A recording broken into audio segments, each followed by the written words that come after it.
So then, here we are at the gates of the Vipassana centre, just outside Bangalore. I'm just going to give you a quick tour of where we've been. Today is the 10th day, we've broken our silence. So for the last 9.5 days we've been in noble silence and meditating for over 10 hours each day. And today is our last day. Tomorrow we leave in the morning.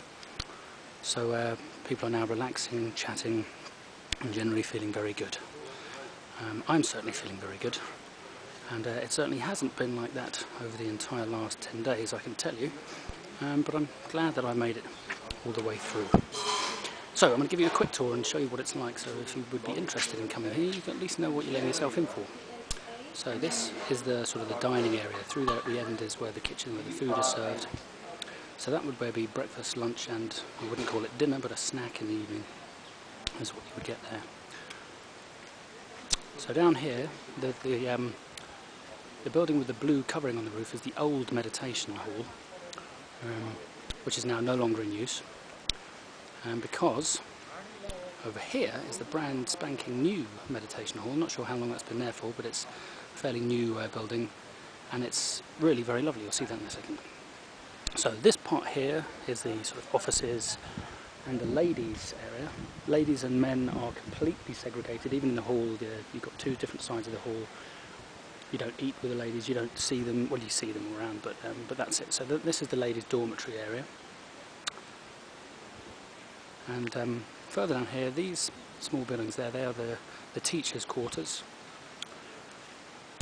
And as we walk around this path here, this takes us to the men's dormitories. Now at the moment they are actually having some, they're getting some funding together to build single rooms, some with attached baths, and so you'll have your own space.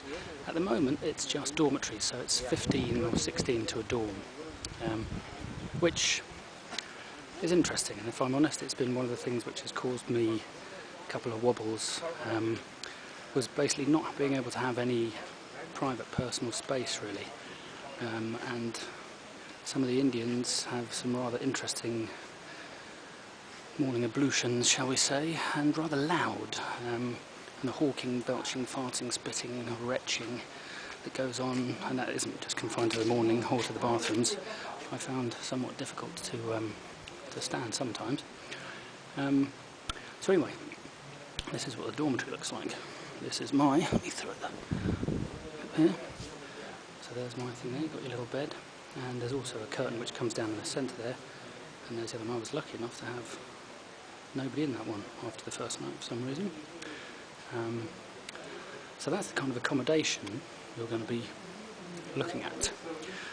So we go further around here, around the corner, and this takes you to the gents' bathrooms. Now there's a series of squat toilets, or they do have western toilets, and of course everything's just out of a bucket, there's no shower. But you go in here and hot water is turned on that tap at the end once a day in the morning for about half an hour. So you can see this is, you've got your toilet, you've got your thing, you've got your bucket. What else does a man need? Really? What else does a man need? So you pop out here. If you've got any washing that needs doing, you wash that yourself, old Indian style. You smack it around on the stone slabs.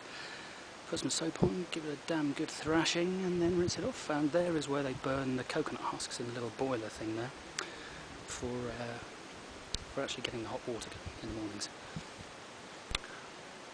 So then, if we have a quick wander across the centre ground here, I'll take you over to the actual meditation hall to just give you a quick glimpse of what that's like. And as you can see, lovely green area here. Out the back, that area is actually, that I'm showing you now, is off limits. You're not supposed to go down into there, but it's basically a beautiful area where there's usually, as you can see over there, a couple of cows normally hanging around. And that's directly east, so just to the right hand side of that row of large trees there, really beautiful trees, the sun would come up directly in the centre of your viewfinder there. So in